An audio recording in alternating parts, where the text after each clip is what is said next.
So good afternoon, ladies and gentlemen. I'm delighted to be representing Herefordshire Mind here today. The origins of today's event came from some reflection on our 40 years of existence that we're celebrating this year. And back in 1995, we published a book called Boots on Out. And it's personal testimony from inmates, and I use the words advisedly, and some staff from the lunatic asylum called St Mary's, just outside Hereford in a village called Burgage. The foreword to that book was written by one of our panel, Dr. Lucy Johnstone, and within that there was a sentence that really highlighted what I wanted to try and achieve with this event. So, from 1995 to 2018, and here we are this afternoon, I would like to introduce our panel. Next to me is Paul Farmer CBE. Paul has been Chief Executive of National Mind since 2006. He is also the Chair of the NHS England Mental Health Task Force and has recently co-published Thriving at Work with Lord Stevenson. Next to Paul is Dr. Lucy Johnstone, a clinical psychologist, trainer, speaker, writer, and a long-standing critic of the biomedical model of psychiatry. Lucy's authored several books, most recently the straight-talking introduction to psychiatric diagnosis, which I believe may be available for sale. Next to Lucy is Jo Watson, a psychotherapist, a performance artist, a trainer, an activist with a professional history in the rape crisis movement of the 1990s. Jo founded a Facebook group called Drop the Disorder in 2016 as a place where the issues surrounding the biomedical model can be discussed. And together, Lucy and Jo now are running events up and down the country called A Disorder for Everyone, challenging the culture of psychiatric diagnosis, amongst many other issues. Ladies and gentlemen, our panel.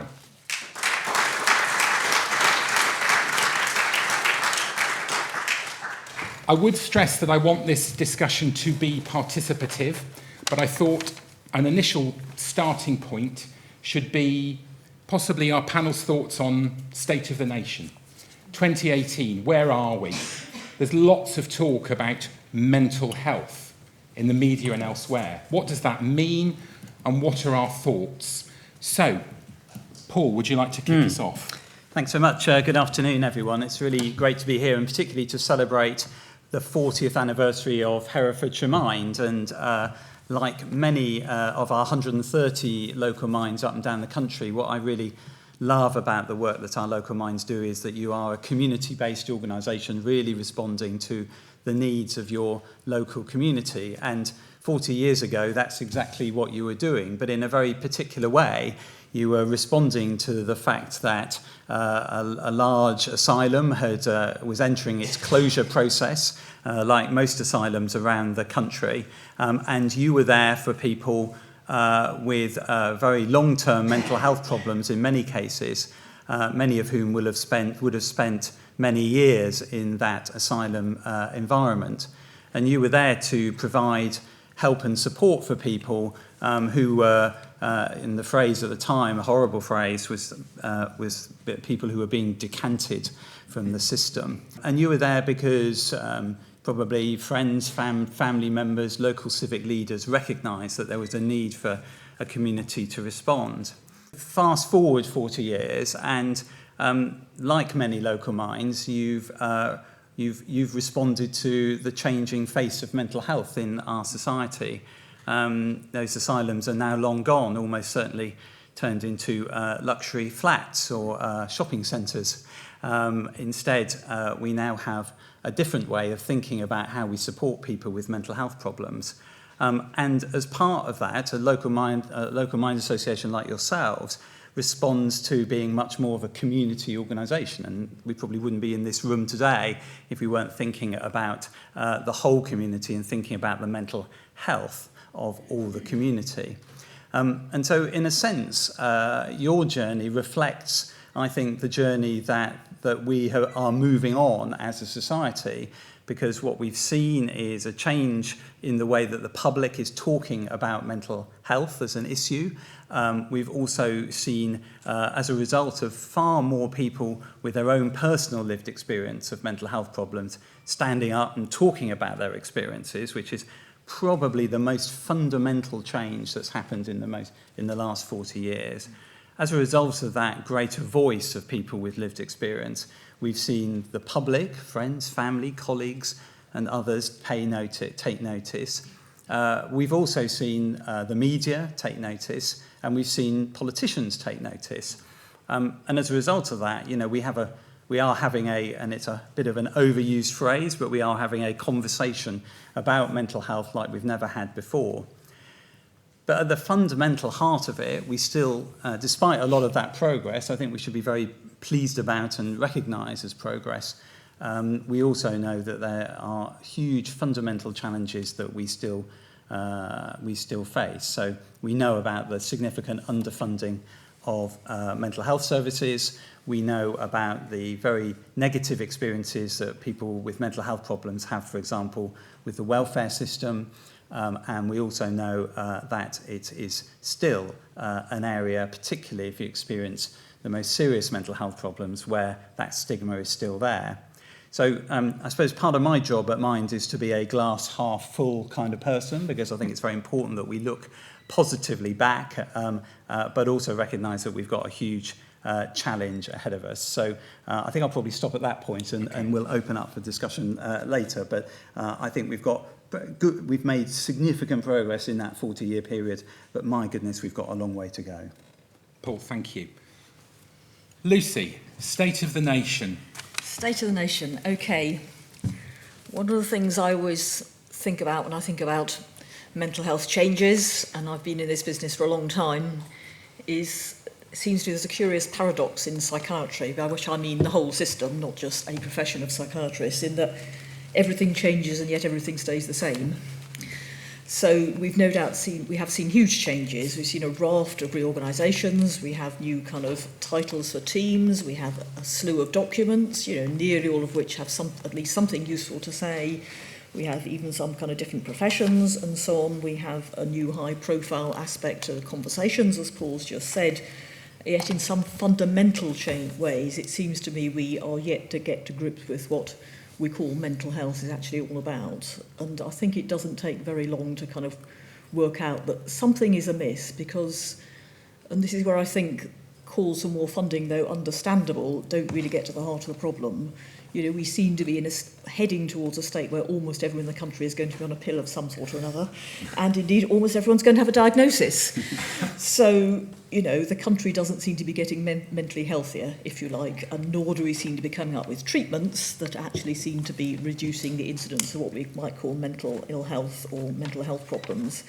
So I guess from my point of view, and we'll expand on this, I'm sure, I'm looking for much more fundamental changes than more funding, more awareness, more people able to speak openly about their struggles. Of course, I welcome all those things, but I don't think we're going to get out of this cycle where we actually seem to be going downhill rather than uphill in terms of the prevalence of mental health problems, unless we start thinking about it in a fundamentally different way. So this leads on to our theme really about the power of words and language. A lot of what we need to change, in my view, has to start with language. We use the medical language. We talk very often uncritically about mental illness. We accept uncritically categories like personality disorder and schizophrenia and major depression. We'll talk about this, no doubt. None of these are scientifically valid categories, and they imply a whole way of thinking which has not really got us very far, which actually needs to change. To put it at its simplest, we need to move from what's wrong with you to what's happened to you, and from thinking about patients with illnesses to people with problems and stories. And I look forward to discussing that more in a minute. Thank you, Lucy. Joe, from a practitioner's perspective, cause for hope? Cause for hope? A little bit, I think. Okay. The debate is getting more widely out there. People are talking about the issues more. But I'm still seeing people that have come sometimes from services with diagnoses, and they've internalised this kind of medicalised way of understanding their distress to the point sometimes that it's part of their identity.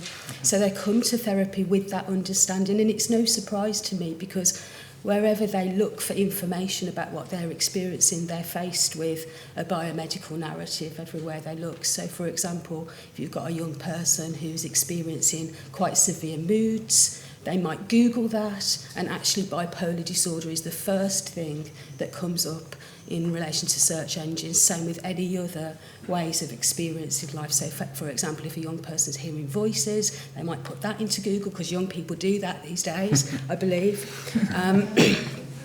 And, you know, I did that experiment, you know, often where I'll search these words, and almost immediately you've got, you know, schizophrenia, borderline personality disorder, all these medicalised ways of understanding distress. And my thing is that no other way of understanding distress is widely available. It's not accessible for people to kind of have and to look at, so they can maybe potentially make sense of their distress in a different way.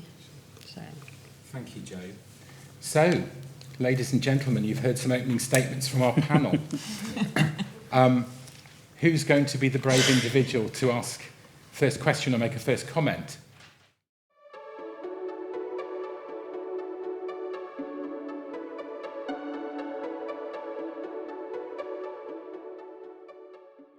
I think the danger is that the diagnosis, whether it's depression or schizophrenia or borderline personality disorder, becomes the explanation for the distress. And there's a danger that stories are obscured, stories aren't told, meaning isn't made. I think Lucy can talk a lot more about that. Okay, Lucy, Shall I add yes, to yeah, that? do. Luckily, there is an excellent book to help you think through these dilemmas. And the starting point of this book is unpicking what diagnosis can and can't do for you. And it's really not a book about you are not allowed to use these words about yourself, because I strongly believe in people's right to make their own sense of their own experience. But I believe equally strongly that people need to be encouraged to consider a number of ways of making sense of their experience. As Jo says, those alternatives are not very often available. So, I mean, I fully accept that that's a way of thinking that makes sense to some people. My question is, are they ever asked alternatives? I fully accept in the current system, you know, we're in a state of what I hope is evolution towards a revolution where you need your diagnosis for some purposes, you know, so it's not about stripping people of their diagnoses so they can't access benefits. But these are not actually explanations in the sense that people usually receive them. It's like, why do you feel so desperate and miserable? Because you have depression. How do you know do you have depression? Because you're so desperate and miserable. Every single diagnosis works like that. Why do you hear hostile voices? Because you have schizophrenia. How do you know you have schizophrenia? Because you hear hostile voices. So from my point of view, it's a kind of pseudo-explanation. And from my experience working with people, quite quickly the disadvantages, the limits of that explanation become obvious, and the disadvantages kick in terms of stigma and perhaps dependence on drugs that are not going to be the answer to your problem. And we do have alternatives, and I may talk about this more in a bit, but one of the alternatives I've been very much involved in is a kind of promoting, which a lot of professionals use, is something called formulation, which in essence a structured way of helping someone to put together a story. So rather than, you know, it was depression that hit me, it might be something like an accumulation of events, you know, built on lack of confidence from my early life and triggered by really difficult circumstances in the present, have brought me to kind of, you know, run into a wall, and I actually need to rethink my life with some support. So that, I think, is a better alternative. Okay. Thank you. Paul?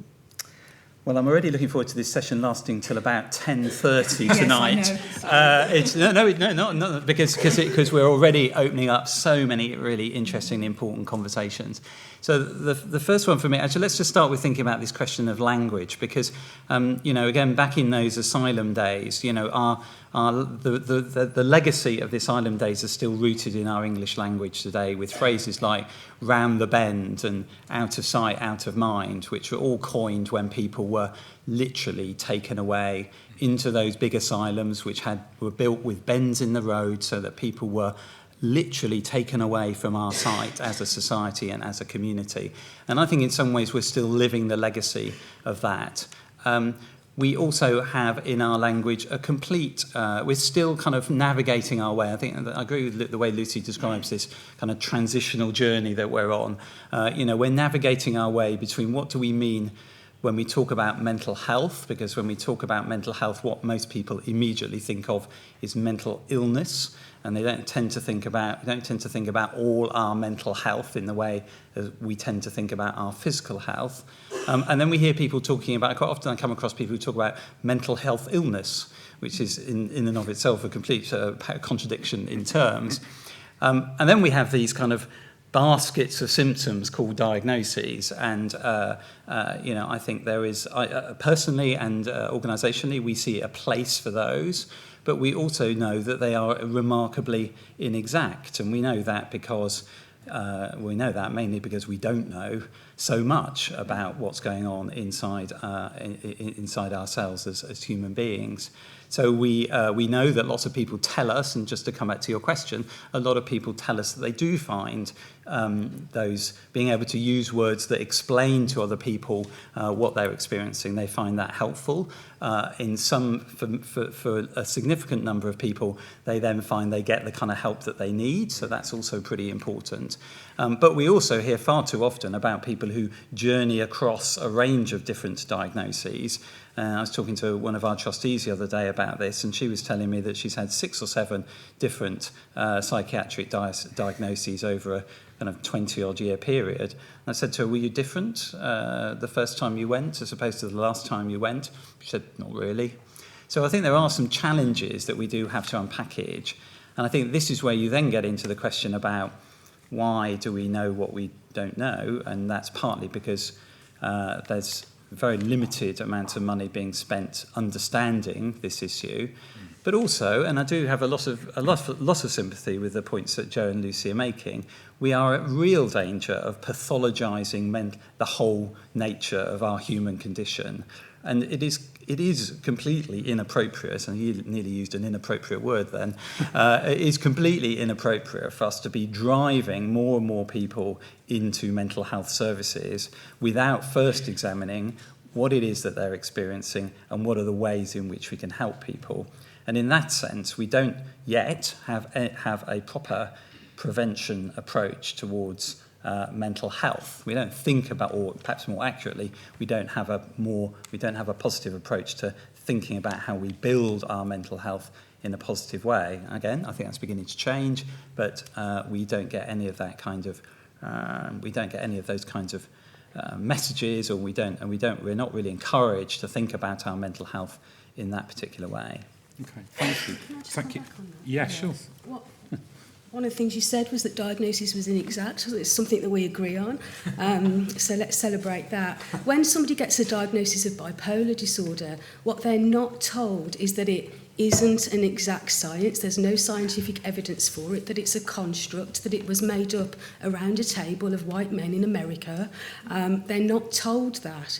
Now, it might well lead to them to useful aspects in relation to their experience. They might find it meaningful on some level, but it would be much better if they had all the information in which to make that decision in the first place. And so I'd encourage more visibility of that message on your website. That would be a really good start.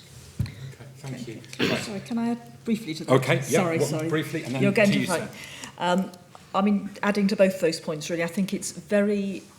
my experience is that the message of actually what's happening at the top in terms of diagnostic manuals and the whole diagnostic system very rarely filters down to professionals, to the general public, to people who use services. Yeah. Actually, whatever we think of the current diagnostic system, it's on the way out. People do not realise this. They have a right to be told it.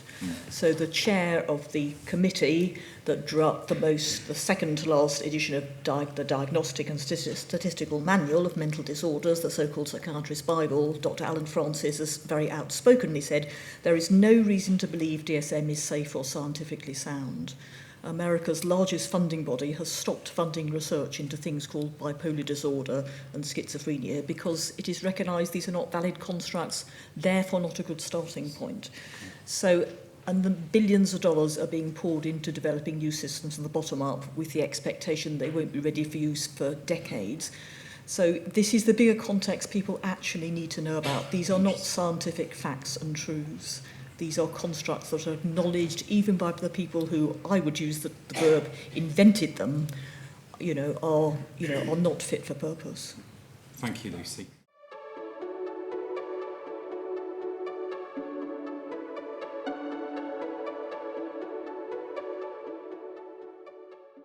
Okay, Paul.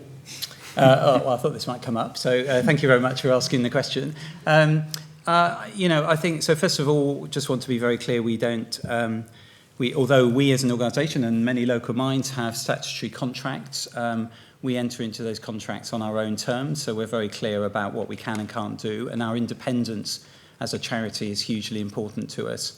So it doesn't stop us from speaking up, and it doesn't stop us from speaking out. Our work in terms of what we do with the DWP, we do influence the DWP from the inside to do things differently. But we're also not afraid to use external campaigning tools to argue positively where the DWP have got it wrong. And the best example of that most recently is when we supported a court case against a recent PIP judge, against a recent decision by the government to change the personal independence payments benefit, which would have had a massively negative impact on people with mental health problems. And we were very outspoken in our public campaign around that, and we supported a court case which led to the government changing its mind and means that far more people with mental health problems will now benefit from that benefit. I think we recognise that sometimes that's an issue that we have to keep constantly under review, and we do that both locally and nationally in the work that we do. And we're not afraid to tell ministers what we think. Would I say that we have been as successful as I would like us to have been in terms of our campaigning work against DWP? The answer to that is no, because I still think that the benefit system is woefully inadequate when it comes to thinking about treating and supporting people with mental health problems, or the way in which it treats people with mental health problems. But we continue, which is why we continue to campaign on this issue. We see it as being a really important part of what we do. Alongside campaigning on a whole variety of different issues. So, but it's an important part of who we are. And just for the record, we don't have any public contracts with the DWP.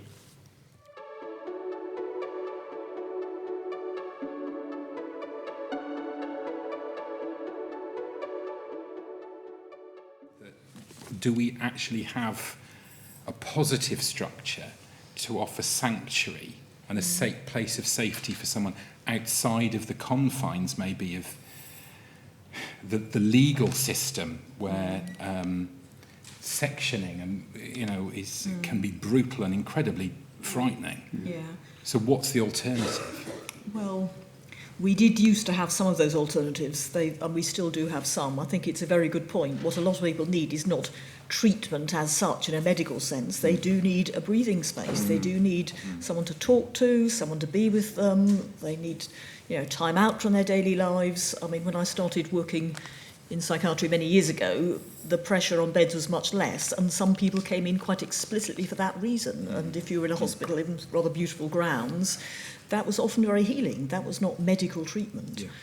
And the trouble is, I don't think people should be coming into hospital if they don't need it, of course not. But what we end up with is wards full of really very acutely distressed people, which are really not sanctuaries of peace and not the place where people need to be, and would drive anyone further into distress, in my view.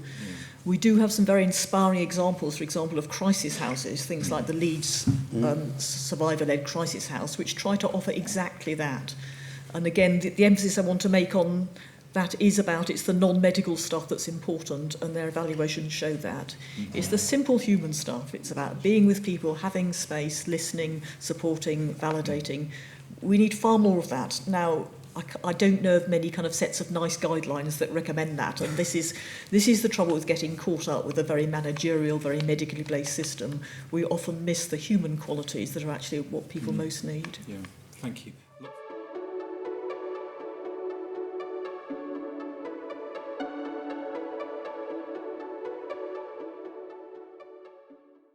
can I just pick up immediately on that? From Herefordshire Mind's perspective, we have found our partnership with Ledbury Poetry Festival incredibly valuable. And if you want direct evidence of the power of creativity in a community, please go and visit the panelled room in the Master's House, where we're exhibiting some of the work that's been created by some of the participants. It's extraordinary.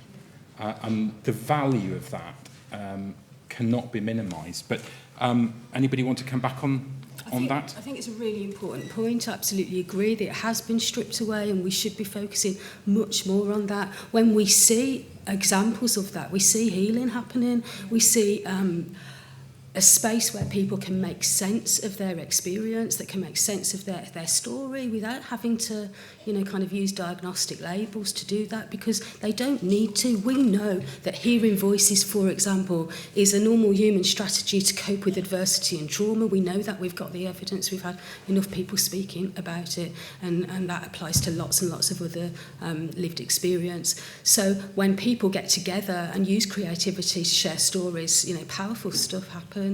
Definitely.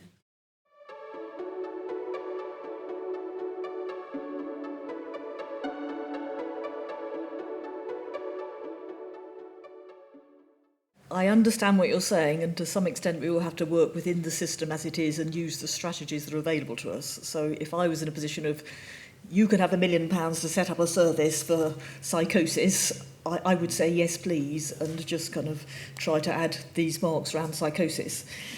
The trouble is it's such a much bigger issue from my point of view than funding for this service, because unless we get the right kind of service, we can have an infinite number of bloody services. Do you know what I mean? We can have every single young person in the country seen by a CAMS team, but that seems to be where we're heading, a child and adolescent mental health team. We really, really, really have to look more at what the hell all this is about. We really do. And that also means calling on the government, but it means making very explicit links between the kind of society we live in, where vast numbers of our young people are in distress, as well as people of all ages, and rising tide of young people, for example, as we're talking about young people self-harming and struggling with their eating and feeling desperate and feeling ashamed of their bodies and all the rest of it. We live in an increasingly materialistic, individualistic and competitive and unjust society. It's not an accident that rates of mental health problems are soaring. It really isn't. And actually, we need to make the link between personal distress and social inequality and injustice. And one of the prime ways of obscuring that link, however well-intended, is to apply a diagnosis. It then becomes a case of treating the whatever. We need to take away the label to see with what we're actually dealing with, and we need to deal with problems at their source. And we need to, try honestly to create the kind of society we want to live in, which is not one that is rife with so-called mental health problems. Okay. Paul, do you want to say a few words on this?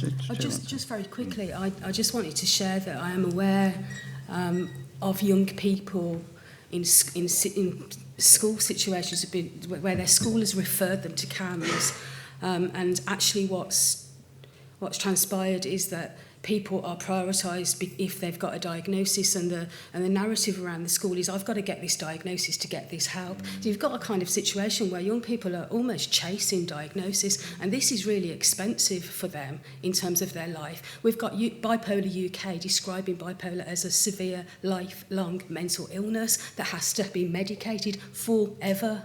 That's, if people are chasing that diagnosis and getting the diagnosis because they do get it, what does that mean for the whole life of that person? Paul, briefly, and then we'll take some more questions. So I think there is actually an opportunity to change the way that we think about some of these issues, and the kind of conversation that we were having earlier about the kind of the benefits of kind of creative input, creative approaches, and I completely agree, by the way, with your point about how people benefit from, whether it's music or the arts or poetry or sport, I think is important for some people as well. And we are seeing, even in this, in these very tough times, a lot of local voluntary organisations, including a lot of local minds, offering those kinds of services, and they normally kind of cobble together bits and bobs of money from different places, national big lottery fund and so on and so forth, to offer those kind of holistic type approaches. And people tell us that they really like that kind of approach. In fact, they tell us they prefer that kind of approach to a kind of primary care kind of approach. And that goes even further into crisis, because Lucy's example, the Leeds Sanctuary, is a good one, and there are many other organisations, a really great organisation, for example, Maytree up in North London, which provides a quiet space for people. And quiet spaces come in many different shapes and sizes, of course, because sometimes those quiet spaces for a 14 or 15-year-old is actually a quiet space in their digital world as much as it is in their kind of real world, if you like. So there are different ways that we have to think about how we address this. Now, I think there is a chance for the government to think differently about the way in which it thinks about children and young people's mental health. And I want to cheer Lucy up a bit, because I can guarantee her that there won't be a CAMHS professional for every young person with a mental health problem, because there just won't be. I think actually that creates the chance for people to get together and work together with young people to identify those approaches that people really find beneficial to help sustain their mental health. And I do use the word and it's won't be universally approved of, but I do use that word mental health, because I do think that does help a lot of people understand what we're talking about. And we also know from a lot of the work that we've done with the general public that is the kind of language that the public understands, and there might be reasons why that's the case, but I think we have got a chance to do some of these things differently. The other dimension to this is also changing the way in which we think about good quality research and evaluation. And for a very long time, a lot of approaches have been dismissed as being not fundable because the threshold of the evaluation is not considered to be good enough.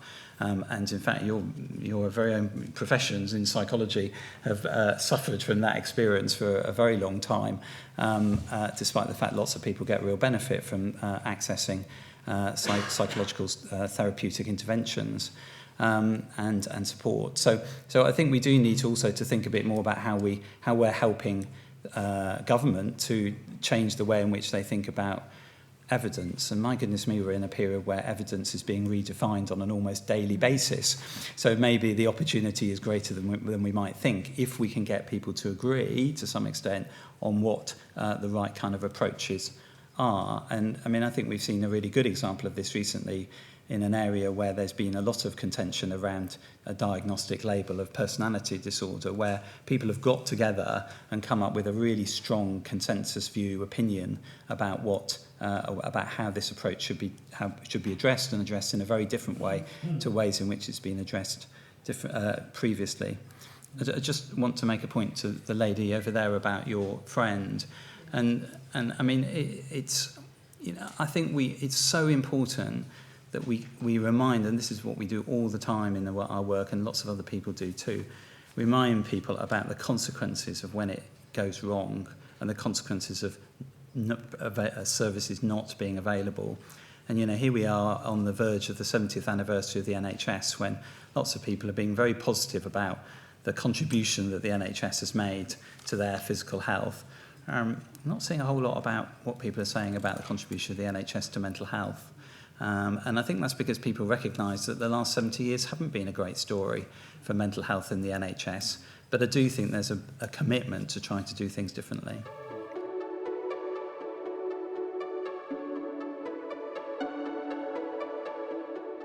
We're seeing more and more organisations up and down the country embracing the trauma-informed model, where they're looking at what has happened, what is wrong, and that is also incorporating really creative work, meaningful work. And I think that philosophy is spreading really quickly, and so for me that's a pretty positive story. Something positive, Lucy. Paul mentioned the personality disorder consensus statement, which can be found on the Mind website. This came out very recently from a committee chaired by Norman Lamb MP and Sue Sibbald, as an expert by experience. It actually calls to abandon the label of personality disorder and to look instead at the histories of trauma and adversity that often lie beneath that label. Great news. Mind's leaflets do need updating a little bit in line with that. And let's herald the abandonment of all the other labels too. Thank you. Paul? I'd love to take you to Cambridge, where the local Mind works with a very wide range of different groups of people. But the service I'd particularly like to take you to is their sanctuary for people experiencing a crisis. Although it's funded by the NHS, it operates under a kind of different set of rules, if you like, and is having the most extraordinary impact, very similar actually to the point you were making, so about your experiences, because people can go there in their time of need, and it is to me, it's the modern asylum. It's a safe space where people can go and benefit. And then just at the other end of the spectrum, because I think we've talked quite a lot about what essentially is supporting your own well-being. The piece of work that we've done recently looking at employers, we've seen some really great examples from organisations who you wouldn't necessarily expect to be good at supporting their staff, normally led by people with their own experiences, championing mental health inside their workplace, doing very positive work. And in fact, one of the winners of this was we now run in Mind our Workplace Wellbeing Index, which allows organisations to benchmark against other organisations. And to our surprise, the Environment Agency won last year, and they're doing some fantastic work with supporting their staff in a way, that is not at all about. In fact, diagnostic labels are nowhere near. It's absolutely about supporting people. It is about supporting people's mental well-being, and in order for them to be able to and thinking about their staff as people rather than just as people who turn up at work. And very, very impressive for a large-ish public sector funded body. Thank you. Great question. One more question. Oh, a positive story. Okay, I am my own positive story around mental health. 13 years ago, I experienced an emotional crisis, which I ended up sucked into the mental health system. I was hospitalised, and my recovery, and the reason that I'm here today, is that I was lucky enough, we spoke about this earlier, Jack, I was lucky enough to find somebody who would listen to my story, and that's what made the change for me.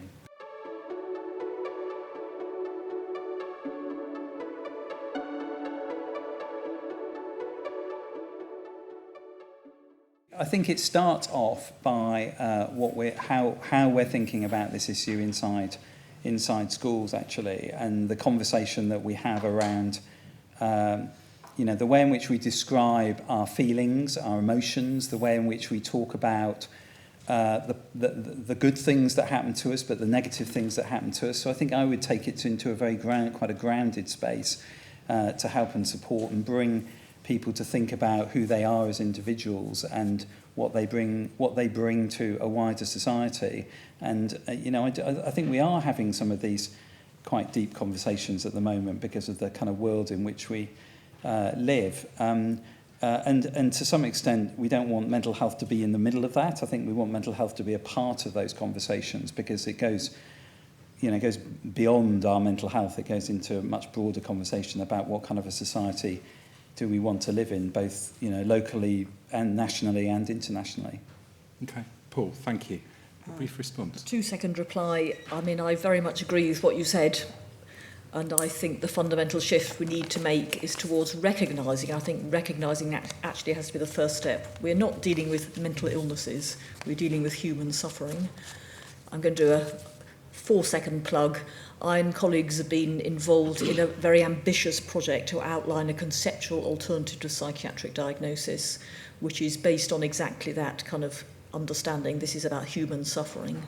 If you Google power, threat, meaning, framework, you'll find it, and that'll keep you happily engaged for at least a month. Power, threat, meaning, framework. 6 months. Thank you, Lucy. I think you'll like it, from what you said. Thank you. Jo? Yeah, great question. I think the reference to philosophy is really important, actually, and I'm with the existentialists. I like the idea of You know, we all experience a range of human emotions, and it shouldn't necessarily be about good and bad. It's just the whole thing. It's the nature of being human. I'm not a fan of the phrase 1 in 4 people have a mental illness, because I think 4 in 4 people experience mental distress at different parts of our lives. And yeah, I think that conversation could go a hell of a lot further. Good question. Thank you, Jo. Ladies and gentlemen, inevitably, as with all these things, we are running out of time. So before we finish, I would sincerely like to thank our panel for their input this afternoon. It's been very interesting for me. I hope the same comes for you. So for Paul, Lucy and Jo, could we have a round of applause, please?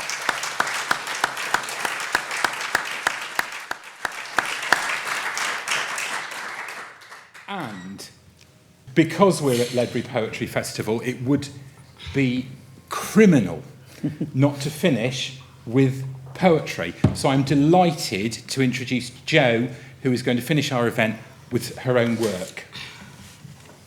So this is a poem that I've shared at all the A Disorder for Everyone events so far that me and Lucy have taken around the country.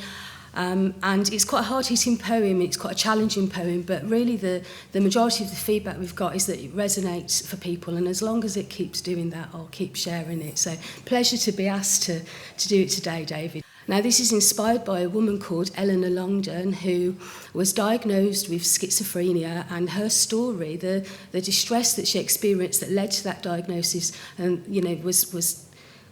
was pretty much ignored, and the diagnosis became her story. And so she did a TED Talk, and the TED Talk is Eleanor talking about all of this. And one of the things she says in a TED Talk is that the main question in psychiatry shouldn't be what's wrong with you, it should be what happened to you. And my poem is called I'm With Her. So I'm with her, like, not on the fence, because surely mental health is linked to experience, so often a direct consequence of trauma, of oppression. I don't know about you, but I'm getting the impression that we've been tricked, like really good and proper, into feeling, believing that these problems tell us, about who we are, rather than what it was that actually carved the scar.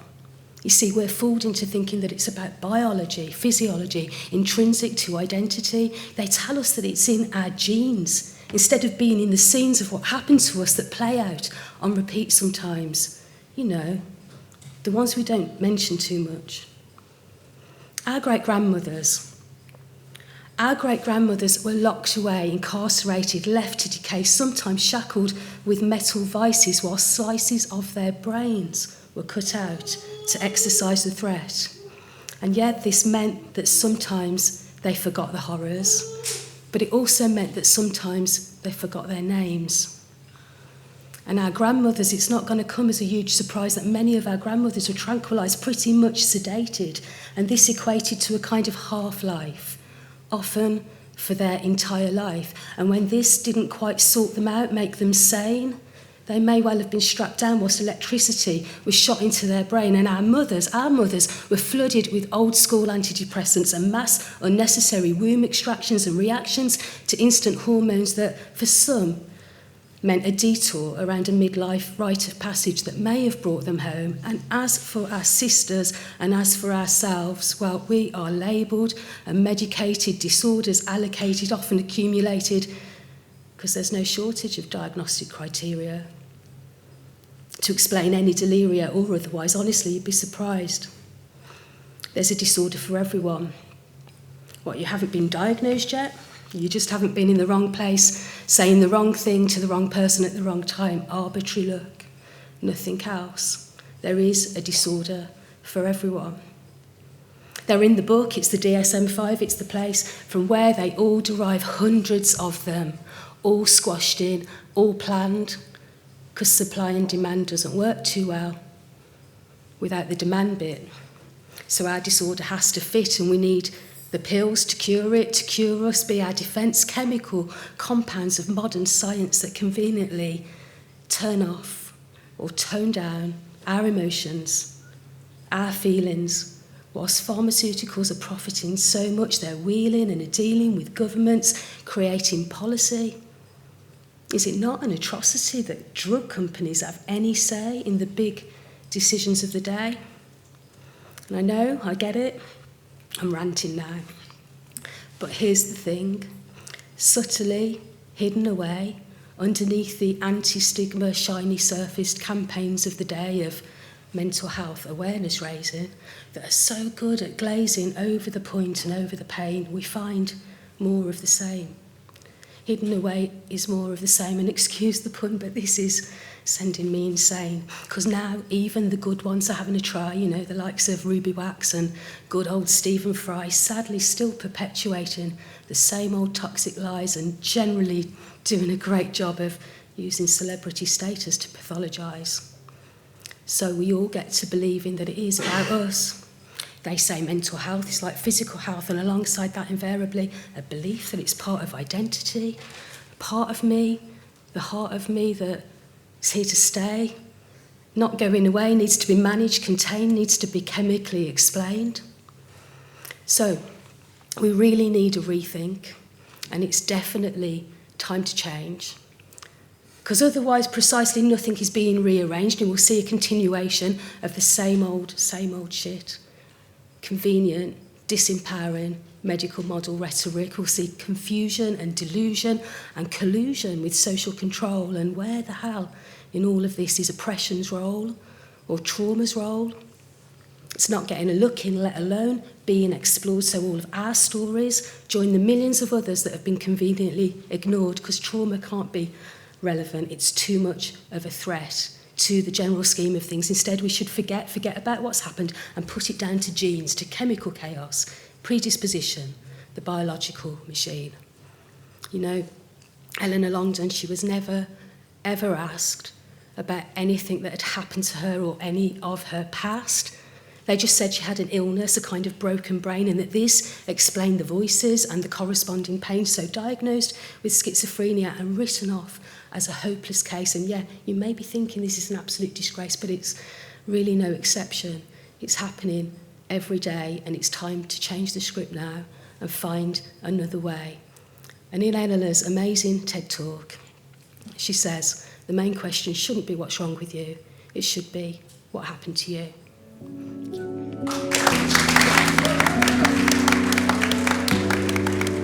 Thank you.